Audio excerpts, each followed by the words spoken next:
Hello students. अब है आपका एक्सरसाइज का क्वेश्चन नंबर 24 जिसमें आपको डाउट था। देखो क्या है इसकी statement. A particle rests in equilibrium under the attraction of two centre force which attracts directly as the distance their intensities being mu and mu dash the particle displaced slightly towards one of them show that time of oscillation is this. क्या दे रखा है आपके पास, कोई एक particle है जो rest में है इन इक्विलिब्रियम। ठीक है, वो पार्टिकल क्या है आपका इक्विलिब्रियम में। इक्विलिब्रियम का मतलब क्या होता है उसके पास कि उस ना तो वो इधर जाएगा ना वो उधर जाएगा। ठीक है, बिल्कुल भी डिस्प्लेस नहीं होगा। नेट फोर्स उसके ऊपर क्या होगा, जीरो। नेट फोर्स जीरो होने का मतलब जो आपका मान लो ये आपका एक पार्टिकल है, ये इसकी पोजीशन है आपकी बी। एक फोर्स आपने लगाया यहाँ इस डायरेक्शन में, दूसरा फोर्स कहाँ लगाया आपने, इस डायरेक्शन में।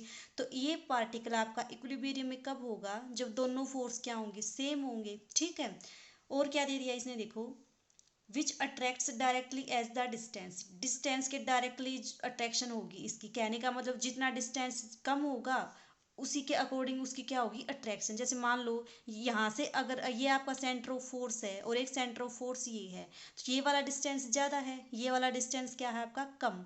तो डायरेक्टली डिस्टेंस के प्रोपोर्शनल होने का मतलब क्या होता है कि जो ये डिस्टेंस कम होगा ये उसी की तरफ क्या हो जाएगा, आपका अट्रैक्ट हो जाएगा। ठीक है, तो इस देखो इस प्रॉब्लम में आपने क्या मान लिया कि मान लिया आपका पार्टिकल क्या है बी पॉइंट के ऊपर। इस बी पॉइंट के ऊपर क्या है आपके पास पार्टिकल, दो डायरेक्शन में इसके ऊपर क्या है फोर्स। आपने क्या मान लिया, एक का सेंटर क्या है ए पॉइंट के ऊपर, दूसरे सेंटर का फोर्स क्या है ए डैश के ऊपर।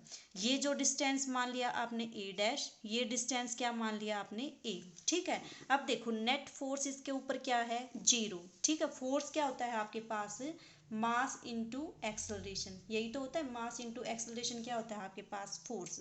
तो देखो मास तो इसका m है, एक्सेलरेशन कैसे निकालते हो आप, acceleration is equal to mu into जो भी ये इसका एम्पलीट्यूड होता है वही, यानी कि ये हो जाएगा म्यू ए डैश और ये क्या हो जाएगा म्यू इंटू ए।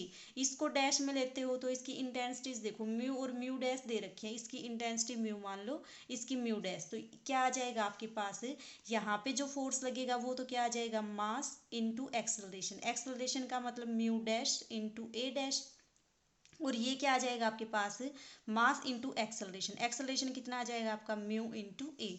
क्योंकि आपका पार्टिकल किस में है, इक्विलिब्रियम में है, तो ये दोनों फोर्स आपके क्या होंगे, इक्वल होंगे। ठीक है, तो आपके पास क्या रिजल्ट आ जाएगा, m mu dash a dash is equal to m mu into a. उसके बाद क्या बोलता है ये देखो, the particle displaced slightly towards one of them, कि जो आपका ये पार्टिकल है ना वो एक एंड की तरफ क्या हो जाएगा, डिस्प्लेस्ड हो जाएगा। चाहे इसकी तरफ मान लो चाहे इसकी तरफ मान लो।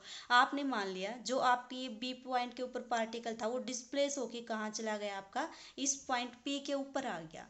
और कितने डिस्टेंस तक आया, ये एक्स डिस्टेंस ट्रेवल किया यहाँ तक, और ये पार्टिकल कहाँ आ गया आपका पी पॉइंट के ऊपर। अब देखो इसके ऊपर जो फोर्स लगेगा वो क्या क्या आ जाएगा, इस सेंटर ऑफ फोर्स के कारण जो आपका ये फोर्स लगेगा वो तो कितना आ जाएगा, मास इनटू एक्सेलरेशन। एक्सेलरेशन क्या आएगा, म्यू डैश।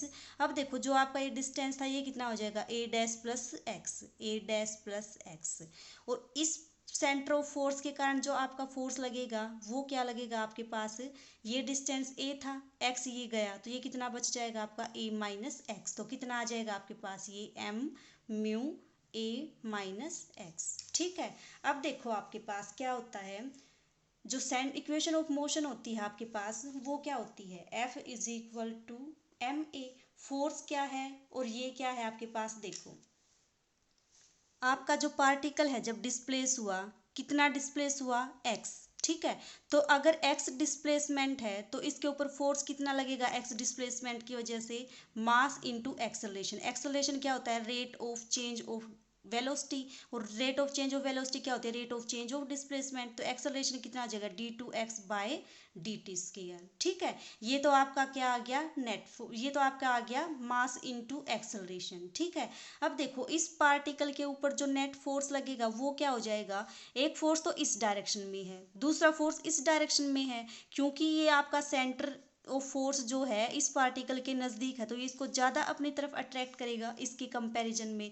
तो इस पार्टिकल के ऊपर जो नेट फोर्स लगेगा वो कितना हो जाएगा, इस पे जो फोर्स लगेगा वो माइनस जो इसकी वजह से फोर्स लगेगा वो। मान लो भैया आपके पास ये पार्टिकल था, मैंने इसको 10 न्यूटन फोर्स से इस डायरेक्शन में खींचा, और इस डायरेक्शन में कितना खींचेगा ये 20 न्यूटन फोर्स की वजह से इसकी डायरेक्शन में खींचेगा।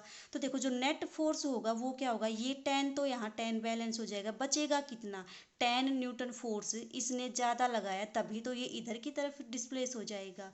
तो इसका मतलब जो आपकी इक्वेशन ऑफ मोशन है वो क्या बन जाएगी, mass into acceleration is equal to net force. और नेट फोर्स आपका क्या है, जो आपका ये फोर्स लगेगा उसमें से ये वाला फोर्स क्या करो सब्ट्रैक्ट कर दो, तो कितना आ जाएगा मास इनटू एक्सेलरेशन। ठीक है, ये आ जाएगा। नेट फोर्स क्या आएगा, इसके ऊपर जो फोर्स लगेगा उसमें से क्या घटा दोगे, इसमें जो फोर्स लगेगा उसको सब्ट्रैक्ट कर दोगे। यहाँ से इसको क्या करो सोल्व कर दो, m से m कैंसिल हो जाएगा, सोल्व होके इसको कर लेना सोल्व, ये आएगा आपका d2x over d t square is equal to m mu a, m mu dash a क्या है आपके पास इक्वल, दोनों कैंसिल हो जाएंगे। तो ये आपके पास बचेगा minus mu plus mu dash into x. ये आपके पास क्या आ गया, सिंपल हार्मोनिक मोशन की इक्वेशन आ गई, जहाँ पे आपके पास म्यू क्या है ये। तो टाइम पीरियड का क्या फॉर्मूला होता है 2 pi by under root mu. Mu क्या है आपका इस केस में म्यू प्लस म्यू डैश, और यही आपको क्या करना था शो करना था। ठीक है।